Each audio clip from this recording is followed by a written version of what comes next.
Before I tell you this story, imagine stumbling across a child abandoned at the edge of a dusty road. No name, no family, and no one willing to step forward. Now imagine the only man who chose to care was a sheriff who'd buried his wife and sworn never to open his heart again. This isn't just a story of law and justice, it's a story of second chances, of unexpected love, and of the kind of twist that will leave you breathless.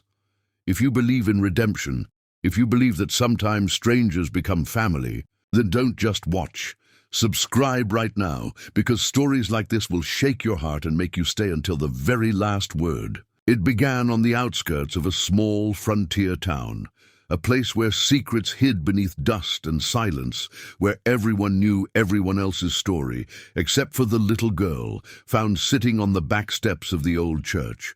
Her dress torn, her shoes missing, her eyes wide as if the world had forgotten her. For 3 days she stayed there, curled against the wood, refusing to speak, and the people passed her by. Shopkeepers, farmers, ranch wives, all whispering about whose child she might be, but none stepping forward to take her hand. The preacher tried to ask questions, but she only shook her head, and when he asked her name, she pressed her lips together and stared at the ground. The town, though small, was quick to judge, quick to distance itself, and soon the gossip circled. Perhaps she was illegitimate, perhaps she belonged to drifters, perhaps she was cursed. Whatever the theory, the end result was the same. No one came to claim her. That was when Sheriff James Callahan noticed her on his evening patrol, his boots crunching against gravel as the sunset painted the town in shades of gold. He was a widower. Everyone knew that. A man who had lost his wife to illness 2 winters ago, and who had buried himself in work and solitude, speaking little beyond what duty required. He stopped at the church, stared at the girl with her thin arms wrapped around her knees, and felt something stir in him that he had long thought dead. The sharp ache of compassion, of memory, of the day he had held his dying wife's hand and promised her he would go on. He crouched down, his badge catching the light, and asked her the same question everyone else had. "What's your name, sweetheart?" And for the first time, she whispered a single word. "Clara." It wasn't much, but it was enough to change everything, because unlike the others, he didn't walk away. He opened the door of his home, a modest house with a rocking chair on the porch and the lingering smell of wood smoke. And he gave her a room. He told himself it was temporary, that he was only doing what was right until her family could be found. But deep down, a storm was beginning to gather, one that would force him to confront not only the girl's mysterious past, but also the locked-up chambers of his own heart. The weeks that followed unsettled the town more than Sheriff Callahan expected, because while Clara settled quietly into the sheriff's house, learning to sweep the floor, feed the chickens, and sit quietly by the fire at night, the people whispered louder. They questioned why a widowed man would take in a strange girl, why no family had arrived, why the child herself never spoke beyond short answers.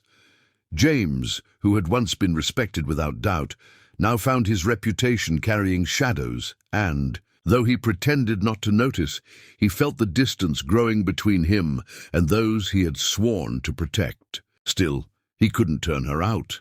Something about the child's eyes, haunted, fragile, yet fierce, reminded him of a truth he couldn't ignore. She had survived something unspeakable. At night, when Clara thought he was asleep, he could hear her whispering in broken fragments, names he didn't recognize, places she seemed to remember, and more than once he heard her cry softly into her pillow. Then came the first twist. An out-of-town stranger, dressed in a long black coat, arrived asking questions. He claimed to be a trader passing through, but his eyes lingered too long on Clara when he saw her in the street, and that night James caught him lurking near the sheriff's fence. When James confronted him, the man only smiled, tipped his hat and left town at dawn, but not before leaving behind a warning scratched into the wood of the sheriff's office door. "She is not yours to keep." That message unsettled James. more than he cared to admit, for it confirmed what he had begun to suspect. Clara's past wasn't just tragic, it was dangerous. He tightened his watch, doubled his rounds, and tried to coax more truth from Clara. But each time he asked, she shook her head and whispered, "I can't." Torn between duty and instinct, James wrestled with himself. He was sworn to uphold the law, to find her rightful kin if they existed. But every day he felt his house grow warmer with her laughter, his heart grow softer with her presence, and his late wife's voice in memory seemed to whisper that perhaps this child had been sent to give him a reason to live again. Winter came hard, the kind that froze the well and buried the town in white silence, and with it came both a fragile peace and a new storm. Clara, though still reserved, began to bloom in the sheriff's care. She smiled more, began to hum softly as she helped around the house, and one evening she placed a hand on James's arm and said, "Thank you for letting me stay." For him, it was both blessing and wound, because he knew deep down her past still waited like a shadow, ready to swallow her back. That shadow appeared again in the form of a letter, unsigned, sealed in red wax, left at his door. Inside was a single page. "Return her before it is too late. She belongs to us." Fear struck him cold, because this was no random threat. This was a claim, and it meant Clara was tied to something far darker than abandonment. Determined to protect her, James rode out into the mountains, asking questions of outlaws, traders, even the old recluse who knew the trails better than anyone, and slowly a picture emerged. Clara was not merely unwanted. She was the only surviving witness of a crime committed by a powerful family of land barons, a crime so vile it had wiped out her kin. They had hunted her, silenced everyone who dared to hide her, and now they wanted her back to finish what they started. James realized too late that by sheltering her, he had placed himself directly in their path, but instead of fear, he felt a fire awaken inside. He had already lost one person he loved to fate. He would not lose another to cruelty.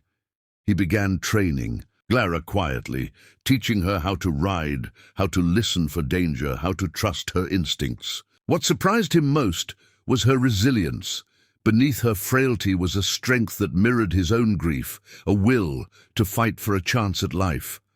And somewhere in those long winter nights, as the fire burned low and Clara fell asleep in the safety of his home, James realized the truth.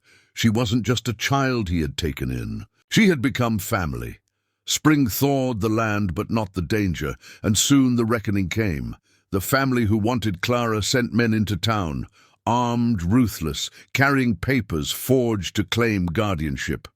The townsfolk, wary of the sheriff's choices, almost sided with them, whispering that perhaps Clara truly wasn't his to keep. But James stood firm. He brought Clara into the courthouse, placed his hand on the Bible, and declared before judge and town alike that no paper and no power could claim a child whose only crime was survival. The men laughed, threatened, and one even reached for his gun.